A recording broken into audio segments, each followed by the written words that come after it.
Yes! Sa wakas, makakakain na ng puso ng saging ang mga batang kinakain ito. Hindi na nila malalaman na puso ng saging pala yung kinakain nila dahil sa reseping ituturo ko sa inyo. Hindi ito ginataan, hindi ginisa, at hindi din torta or may sabaw. Dahil mas special pa dyan ang gagawin natin. At isa pa, madami-dami ding miyembro ng pamilya ang makakakain nito. Dito nga mga mi, hiniwa-hiwa muna natin itong isang piraso lang ng puso ng saging. Tanggalin lang natin yung gitnang part niyan dahil matigas nga yan. Then saka natin yan gagayat-gayati ng manipis. Mas manipis, mas maganda po para hindi halata ng mga bata na puso ng saging nga yung kinakain nila. Then idediretso na natin yan sa lagayan na may tubig para naman hindi siya gaanong mangitim. Then pag nahiwa na natin lahat, lagyan lang natin yan ng asin at pipiga-pigain. Ginagawa po natin yan para kahit papaano mawala yung pait ng puso ng saging. Pipiga-pigain lang natin yan, then saka natin yan babanlawan ng tubig. Dito naman, tatanggalin lang natin yung alat dahil nga naglagay tayo ng asin kanina. Ganun ulit mga mi,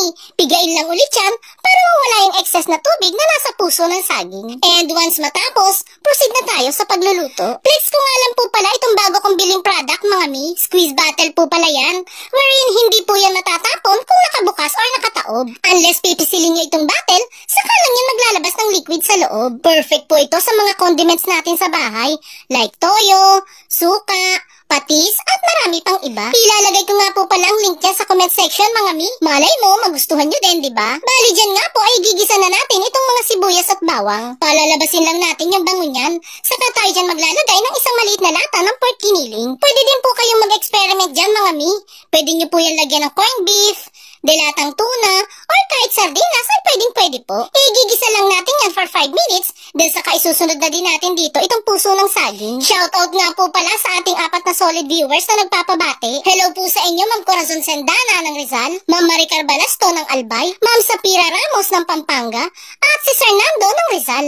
Salamat po sa panonood mga mamat sir. Pagkagisa nga ng mga puso ng saging dito, maglalagay na tayo dyan ng mga pampalasa like seasonings, paminta, at asin. Hahalu-haluin ko lang yan, then saka tatakpan at hahayaang maluto ang puso ng saging for 5 minutes. After nga ng 5 minutes, i-off na natin ang kalan, then saka natin yan i-transfer sa isang lagayan. Palalamigin ko lang muna yan sa electric fan until mag-subside na yung init nitong niluto natin. And kapag nga lumamig na, magsisred lang tayo dyan ng isang pirasong karot. Maglalagay na din tayo dyan ng hiniwang kinchay at isang pirasong itlog. Di na tayo dyan maglalagay ng mga pampalasa mga mi, since naglagay naman na po tayo kanina. Hahalu-haluin lang natin yan until magsama-sama na ang mga sangkap. And once okay na, dito naman tayo sa pagbabalot sa lumpia wrapper. Mga mi, kung gusto nyo nga din po palang ma-shoutout sa mga recipes na ginagawa natin, pusuan mo lang itong video na pinapanood mo at mag-comment ka na din po dyan sa ibaba kung taga saan po kayo. Malay mo, ikaw naman ang next na ma-shoutout natin sa mga future videos na gagawin pa natin.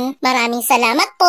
And kapag nga natapos na tayo sa pagbabalot sa lumpia wrapper, pwede na natin yung lutuin. Piprituhin lang natin yan sa mainit na mantika hanggang sa maging crispy at maging golden brown na itong lumpia. And once okay na nga, pwede na natin yung hanguin. And there you have it mga mi. Ready to serve na itong pinalevel up na lumpiang puso ng saging recipe natin. Hindi kasi kumakain ng gulay yung mga apo ko, pero dahil dito sa ginawa kong lumpia, abay tunay, nagustuhan nila ang ganitong luto. Kaya kung ako sa inyo, subukan nyo na din magluto nito.